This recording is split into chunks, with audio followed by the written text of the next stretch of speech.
Estamos en un juicio penal. El fiscal general del Estado se enfrenta entre 4 y 6 años de cárcel. Esto es lo que está sucediendo en este país. O sea, que no solo es histórico sentar a un fiscal general del Estado, que es que le piden entre 4 y 6 años de cárcel. Y a día de hoy no hay pruebas. Nos puede parecer que hay supuestas anomalías, puede parecernos lo que sea, pero no hay pruebas. Entonces, en mi opinión, lo que se juzga en este juicio no es solo al fiscal general del Estado, sino la decisión de sentarle a él en el banquillo. Porque ahora vamos a ver qué es lo que dice el Tribunal Supremo. Si le lleva a la cárcel o si no. Y esto es ahora mismo lo que se está juzgando, en mi opinión, en este país. No solo al fiscal general del Estado, sino la decisión de sentar a un fiscal general del Estado o a cualquiera de nosotros, con lo que a un juez de instrucción le parecen ciertos indicios o anomalías, pero sin ni una sola prueba. Este es el proceso al que nos estamos enfrentando, que les estamos narrando. No se lo podemos narrar en directo porque el Tribunal Supremo no nos deja. Ya saben ustedes, ni en directo ni en diferido. Tenemos que aportar algunas, digamos, porciones de lo que sucedió allí, pero retransmitir, así como les hemos retransmitido el juicio a los líderes del procés, eso no vamos a poder hacer porque el Tribunal Supremo considera que no es de su interés. Claro, entonces lo que en este caso se revela no es la información fiscal, es decir, cuánto declara y cuánto supuestamente evade. No. Lo que se revela en este caso son los supuestos delitos que habría cometido el novio de Ayuso. Que eso, en fin, no es información fiscal. Esto por un lado, y luego revisando otra vez las notas, porque ya ha salido en otra ocasión en esta mesa. Es importante y es cierto el timing, ¿no? ¿Qué vino antes? ¿Lo del novio de Ayuso o lo de Begoña Gómez? Pues vino antes lo del novio de Ayuso, porque estamos hablando del 13 de marzo, aunque ya había run antes, precisamente porque los supuestos delitos se habían perpetrado mucho tiempo antes. 13 de marzo. La información del Confidencial sobre Begoña Gómez es del 2 de abril, la denuncia es del 8.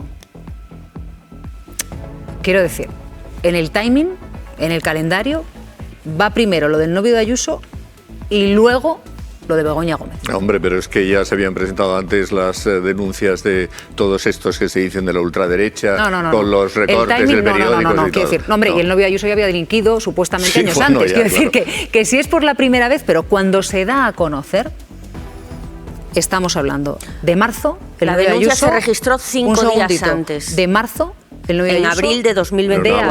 No hablemos de las fechas de cuando se registran oficialmente las cosas, y esto ya estaba en circulación, porque ya aquí había un material presentado y todo el mundo, bueno, había mucha gente diciendo que eso había que echarlo fuera, que no había que tenerlo en consideración porque se trataba de un caso de recortes de prensa, etcétera. Del novio de Ayuso son de ejercicios anteriores. Cuando decimos ejercicios son años. Quiero decir, en el origen no está el caso Begoña Gómez. Está el caso del novio de Ayuso. Lo de Begoña Gómez viene después. Y por aclarar lo de la operación de Estado, 13 de marzo. Ese 13 de marzo, por la mañana, la presidenta de la Comunidad de Madrid revela, por lo que ha trascendido de su novio, una operación de Estado contra ella. Por la tarde de ese 13 de marzo, Miguel Ángel Rodríguez, mano derecha de la presidenta de la Comunidad de Madrid, lanza el bulo. Y hasta la noche de ese 13 de marzo, el fiscal general del Estado, hasta las 10 de la noche, no tiene los correos. Si solo hace falta mirar el calendario. Menos mal que tenemos humor. Pero las primeras informaciones sobre la supuesta reunión que mantuvo Víctor de Aldama, que en ese momento era el comisionista de la trama, que todavía estábamos hablando de las mascarillas, fue en febrero, fue antes. Pero ¿Aldama qué tiene que ver?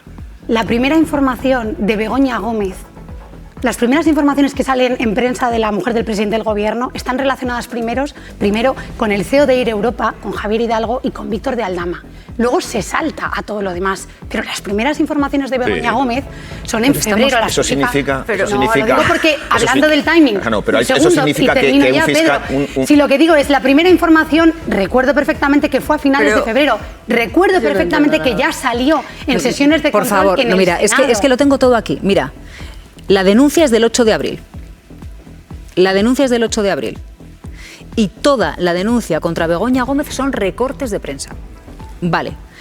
Todos los recortes de prensa que se ven en esa denuncia de manos limpias son del 2 de abril. Sí, pero una cosa es la denuncia. Es que a ver si nos van a hacer que la realidad la veamos de otra manera. Entonces, lo del novio de Ayuso sale en marzo. Por favor. Y no, es que es tremendo. No, y lo de la denuncia del 8 de abril, la denuncia del 8 de abril está hecha con recortes del 2 de abril. Marzo en mi calendario va antes que abril. Pero los recortes se obedecen a publicaciones que se habían producido mucho del 2 antes. De abril. Y estos señores van con todo lo que se había publicado por nosotros, los periodistas. Por cierto, que en este caso también los periodistas hicieron un trabajo fantástico. Que los periodistas, porque hay que decirlo general, todo, ¿no? En general, hacemos un buen trabajo en general. Pero justo la denuncia de Manos Limpias, por favor, es que estamos muy hartos ya de leer denuncias. O sea, lo que hemos leído y hemos anotado es que tiene fecha. La denuncia de Manos Limpias es del 8 de abril. La denuncia de Manos Limpias está hecha con recortes de prensa del 2 de abril. El caso del novio de Ayuso es de marzo. Pero en cualquier caso, esta tesis, ¿qué permite demostrar? Quiere decir que unas funcionarias de acreditadísima trayectoria de la agencia tributaria se conjuraron porque sabían que Alberto González Amador, cosa que es absolutamente falsa, era el novio de la presidenta, le investigaron durante 19 meses exactos, no 18 ni 20, y le mandaron al fiscal justamente en un día determinado, pendientes de que se habían presentado unas informaciones sobre Begoña Gómez, unos datos para que luego un medio de comunicación pudiera tener el resultado de eso y justo tapar el caso de Begoña Gómez, me parece delirante. Que es que la agencia tributaria... Pedro, y a mí también, si yo no entiendo, lo que digo es que si nos remontamos a entonces, el enfrentamiento que hubo entre gobierno y oposición por el tema de los familiares, todos recordaremos cuando empezamos a vivir esas sesiones de control en Congreso y en Senado, la primera vez que se empieza a hablar de la mujer del presidente del gobierno es anterior. Las primeras informaciones sobre la mujer del presidente del gobierno es anterior. Es que nada, solo estoy diciendo que cuando se producen los enfrentamientos en las sesiones de control sobre los familiares, a colación de lo que estamos hablando aquí, es que Begoña Gómez no aparece en la prensa después del caso del novio de Isabel Díaz Ayuso. Sí, el 2 de abril. El 2 de abril. La denuncia de Manos Limpias, fechada el 8 de abril, la primera, incluye recortes de prensa publicados el 2 de abril o después del 2 de abril. No, es que yo tengo aquí la denuncia. Yo tengo aquí la denuncia y me las leo todas. Y es que por eso es sencillo consultar las notas. La denuncia contra Begoña Gómez es del 8 de abril, con recortes de prensa que Manos Limpias recopila desde el 2 de abril. ¿Pero cuándo se publicaron los recortes de prensa? El 2 de abril. Del 2 de abril no. Sí, verá, es que la tengo aquí, mira. 8 de abril, es que lo voy a repetir para que quede... Buscaremos el dossier de todos los recortes, buscaremos el dossier de todos los recortes de prensa. Es la denuncia de Manos Limpias. Sí, miren, ¿saben lo que pasa? Que la interpretación es suya. Pero lo que pone en una demanda, eso nos dedicamos a leerlo y a radiografiarlo todos los compañeros de esta redacción. Miren, denuncia, para que quede claro, denuncia contra Begoña Gómez del 8 de abril. Todo lo que Manos Limpias incluye son artículos publicados a partir del 2 de abril, días antes. Abril. El caso de Díaz Ayuso, marzo. Novio de Díaz Ayuso, no de Díaz Ayuso. Suponiendo que eso es así, Silvia. Hombre, no, suponiendo no. No, vale, es así. Vamos a acercarnos a Mañaneros, que se lo voy a resumir un poquito grosso modo. 4 fiscales declaran como testigos, 3 apoyan al fiscal general del Estado, la otra no. Y uno de los que le apoyan dice que la fiscal a la que le cae mal, Álvaro García Ortiz, es casualmente la que sospecha, sin datos, que ha filtrado el correo. Esto es así de sencillo, así resumimos la sesión de ayer. Ha llamado la atención desde el principio la intensidad de la denuncia de Almudena Extra en todo este asunto, que por otra parte, pues bueno, se ha visto muy concernida por esta filtración sobre una cuestión de la pareja de la presidenta madrileña. Es bastante criticada su actuación, por ejemplo, en el asunto de las residencias de la Comunidad de Madrid, donde no ha impulsado para nada la investigación, de hecho la ha obstaculizado, continuamente. Ha dejado ahí un asunto del que nadie quiere hablar, el teniente fiscal de la Secretaría Técnica de la Fiscalía General del Estado, cuando habla de la animadversión. La señora Lastra pues, mencionó a su pareja varias veces durante la declaración. Su pareja pues es un fiscal destacadísimo del sector progresista de la Fiscalía, que estaba llamado para muchos a ser fiscal general del Estado. No lo fue Dolores Delgado primero y luego fue Álvaro García Ortiz. Yo creo que se han contradicho los testimonios tanto de ella como de la fiscal provincial, como estabais contando, y ella incluso saca la cara por una cuestión que era absolutamente periférica y que no le concernía, como por ejemplo que defender que el abogado de González Amador ofreciera el pacto a la Fiscalía sin haber consultado a su cliente. Dijo, no sé por qué, que eso es habitual, que es una cuestión que solo beneficia a la acusación. Bueno, yo creo que sobre su imparcialidad quedó en entredicho, está claro. Hemos llegado al Supremo, han sentado... A mí me parece interesante el argumento del borrado de pruebas, ¿no? Porque es cierto que se dice, oye, mira, es que la prueba es que borró pruebas. Entonces tenemos que saber qué pruebas borró. Porque si no... Pero él tiene que demostrar su inocencia, o en este país es al revés. Pero lo digo porque cuando decimos, no, es que borró pruebas. Entonces tenemos que saber qué pruebas. No, borró pruebas no. Borró el teléfono, borró el contenido del teléfono. Pero eso no quiere decir... Eso lo ha hecho siempre. Que podían ser pruebas o no. Lo que yo digo es que si el contenido del teléfono... Pero si podían ser pruebas, tenemos que decir qué pruebas borró. Es decir, si decimos, el fiscal general del Estado borró el teléfono y eso es una prueba, porque dentro había pruebas, tenemos que decir qué prueba había dentro y qué prueba borró. Si las ha borrado, pero porque lo que es imposible saberlo. Es que porque lo que está en cuestión es el trasiego de comunicaciones. O sea, yo entiendo, me sorprende muchísimo una cosa que pasa, no sé si en todos los países, desde luego en este pasa, y es que incluso de una cosa que ayer los compañeros que cubrían el juicio asistieron y se produjeron declaraciones que todos escucharon y que realmente veamos formas tan distintas de verlo. O sea, yo quiero decir... Va a corresponder al tribunal, yo no sé si va a haber una absolución o una condena del fiscal general, no tengo ni idea, y entiendo perfectamente el debate que ha habido, que ha sido anómalo, a todas luces bien, también la actuación del fiscal general, también entiendo que para que haya una absolución o una condena, o sea, que lo importante son las pruebas, lo puedo entender, Silvia, que hay indicios que han llevado hasta este camino, para mí los hay. ¿Cuáles? Creo, pues lo voy a decir, Ana, creo que aquí estamos hablando también de la fiscal Lastra y de lo concernida que se sintió al ver que la persona en cuestión era el novio de Isabel Díaz Ayuso, y yo digo también, la implicación directa que tuvo el fiscal general del Estado quizá también es anómala. En este proceso de anomalías que estamos describiendo, quizá también es anómalo, con independencia que se ha dicho mucho de que más personas, muchas más personas que el fiscal general tuvieran acceso y pudieran filtrar. Yo eso lo entiendo. Y entiendo las críticas de que se dé por supuesto que ha sido él cuando no se puede demostrar. Ahora bien, que en todo este periodo ha habido actuaciones del fiscal general, y yo incluyo, por supuesto, se han encontrado 0 mensajes cuando lo que está en cuestión es el trasiego de esas comunicaciones. Hombre, negar que es llamativo que en el momento en el que él se sabe investigado se borran y desaparece todo el contenido de su teléfono, hablamos del fiscal general del Estado, llamativo como mínimo es. Que haya una implicación directa y que ayer el fiscal Salto también dijera lo que nos trasladan es el fiscal general no puede esperar, se necesita ya la documentación, hombre, pues también creo que entra en el relato de las anomalías, como tantas otras que hemos visto. Estar negando eso, otra cosa es que digamos, ¿esto es suficiente como para llevar al fiscal general? A ver, una cosa. Ahí entiendo que anomalía, ¿por qué? O sea, se suelta un bulo desde la Comunidad de Madrid. Se suelta un bulo diciendo que el fiscal general había frenado desde arriba un pacto con la Fiscalía del señor González Amador. El máximo responsable de la Fiscalía, ante la envergadura del bulo, decide desmentirlo y hace una nota de prensa, para lo cual necesita conocer los correos. La nota de prensa avalada por el Supremo, que dijo que no había delito ninguno en la nota de prensa. Vale, es que ya partimos... ¿Quién va a desmentir el bulo? La envergadura del bulo hace que el fiscal general no pueda... Pero si lo acusan a él de estar frenando una operación. Una nota de prensa, o sea, a mí me sorprende muchísimo, tengo que decirlo. La implicación si lo acusan a él, ¿quién va a desmentirlo? Y otra cosa que dijo el fiscal Salto, según he leído yo... Pero perdón un segundito, lo de la nota de prensa, la nota de prensa está superada, ¿eh? Claro, lo avaló el Supremo. Lo de la nota de prensa está avalado por el Supremo. Eso punto y aparte. Claro. Empezó por ahí, pero no, lo digo porque, perdóname un segundo, Paloma, ahora te doy la palabra, porque es que cuando ayer le preguntan a la fiscal Almudena Lastra, que es quien denuncia al fiscal general del Estado, dicen, oiga, y usted que estaba tan concernida, efectivamente, la fiscal Lastra estaba súper concernida de que todo esto afectase al novio de la presidenta de la Comunidad de Madrid. Y a ella lo que le parece molesto es que el fiscal general del Estado, según dijo ayer en el juicio, fuese a publicar esa nota que ha avalado el Supremo, porque decía ella que es que había, que en la Comunidad de Madrid hay mucha polarización.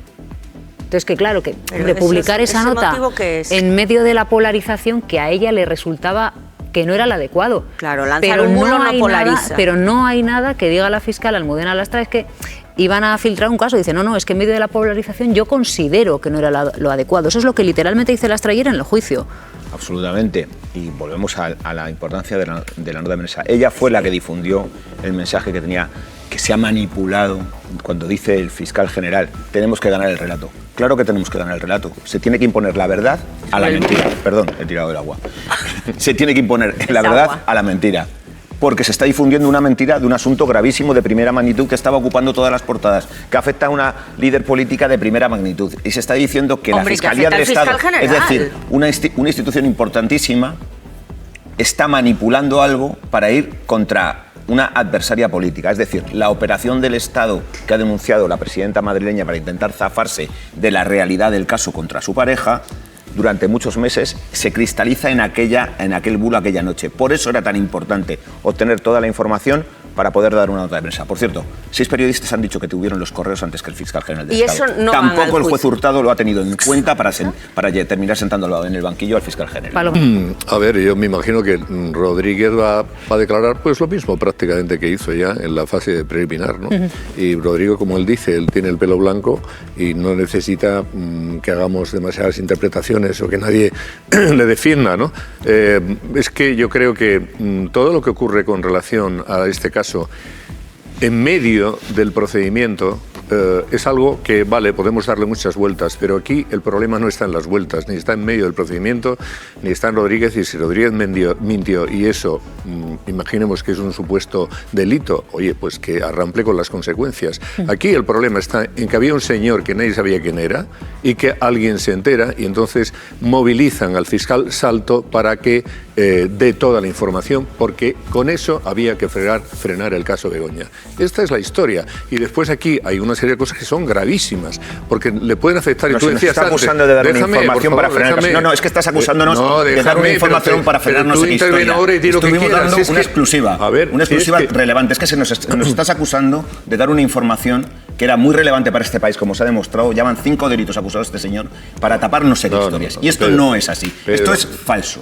Falso. Es una exclusiva y es un trabajo periodístico de primera magnitud. A ver, a mí el trabajo de los periodistas me parece excelente y creo que han hecho lo que tenían que hacer. Tu periódico, tú y todos los demás. Yo no me estoy metiendo con eso, para nada. Yo soy periodista como tú y a mí me parece el trabajo de los periodistas en este caso. ¿He citado yo en algún momento aquí a los periodistas? Lo estás haciendo tú. Es una interpretación tuya, Pedro. Tranquilízate, que te veo un poco excitado. Bueno, yo déjame, hombre. Lo que no voy a tolerar es que se infame sobre nuestro trabajo. Pero si es que yo no he hablado de un periodista. No, tú estás haciendo una trampa que es decir sin citar.